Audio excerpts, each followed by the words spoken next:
Whenever I get asked who's my favorite anti-hero in the entire world, my first response has always been the Punisher.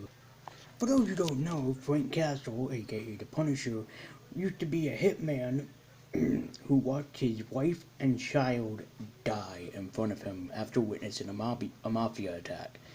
Enraged, filled with rage, he becomes the Punisher, an anti-hero who's hell-bent on using his guns and weapons for an arsenal of things.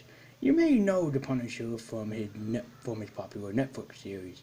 However, that's not how I know the Punisher.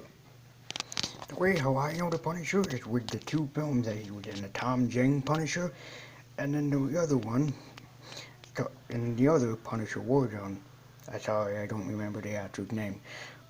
But, however, did you know that there was a video game based on the first Punisher movie? Well, not the Dolph Lundgren one, but the Tom Jane version.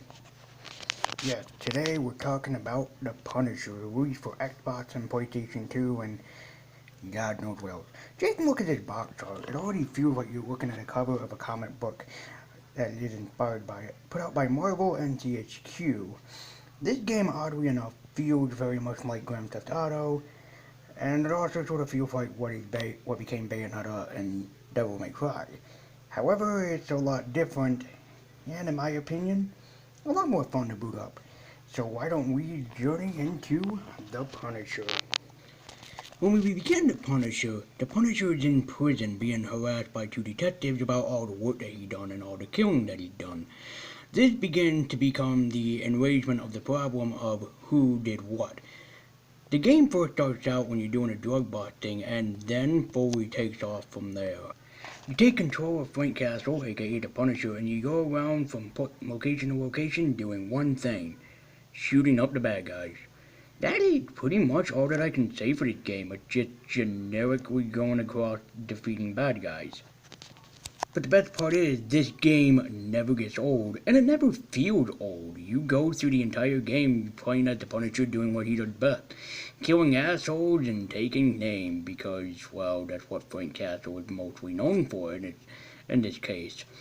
Also, from time to time, you can choose a different assortment of weapons at your loadout screen, and that actually come in handy with the game, especially after you beat it and you unlock every weapon. You can go back through to your favorite missions and replay levels that, well, you want to complete. It's actually pretty fun, and it's pretty innovative, and yeah, in my opinion, I recommend doing it. It makes it for a really fun time, especially for other levels.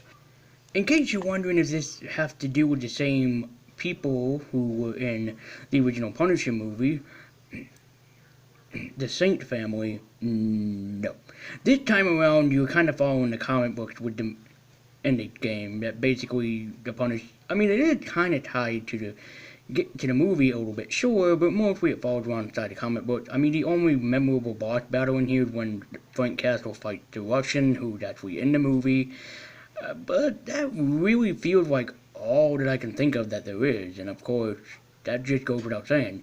It's a third-person action game, and you go around and, well, you do Punisher stuff. You shoot, you grind, you shoot, you explode stuff, you shoot.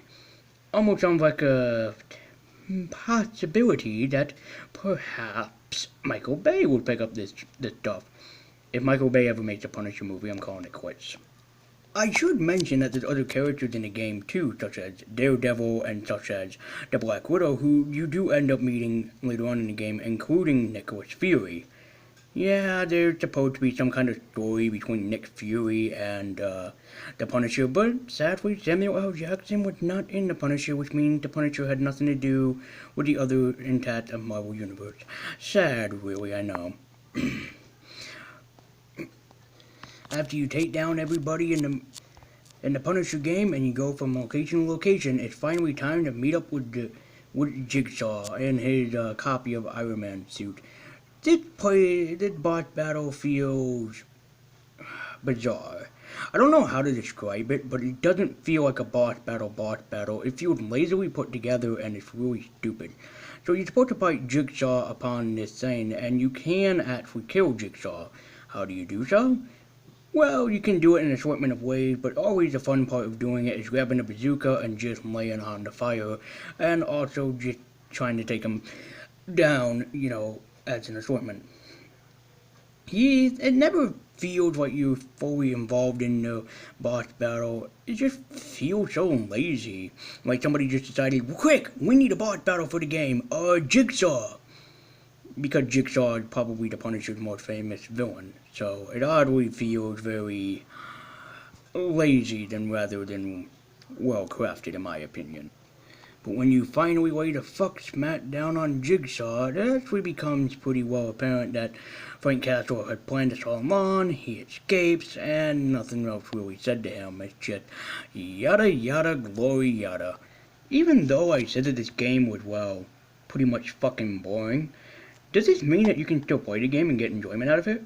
Hell yeah, it's the freaking Punisher. You can always play a game like this that's action oriented with guns, blood, guts, explosions, and always feel like you're a total badass in this universe. Just beware though, this game will get brutal and will get very hard in later levels, which will incline you to try to think of a different strategy every time that you play. But however, if you're looking for a really great time and looking for some high rootin' tootin' shootin' action, I definitely would recommend that you play the Punisher. I mean, after all, you go around, you shoot, kill, and explosions.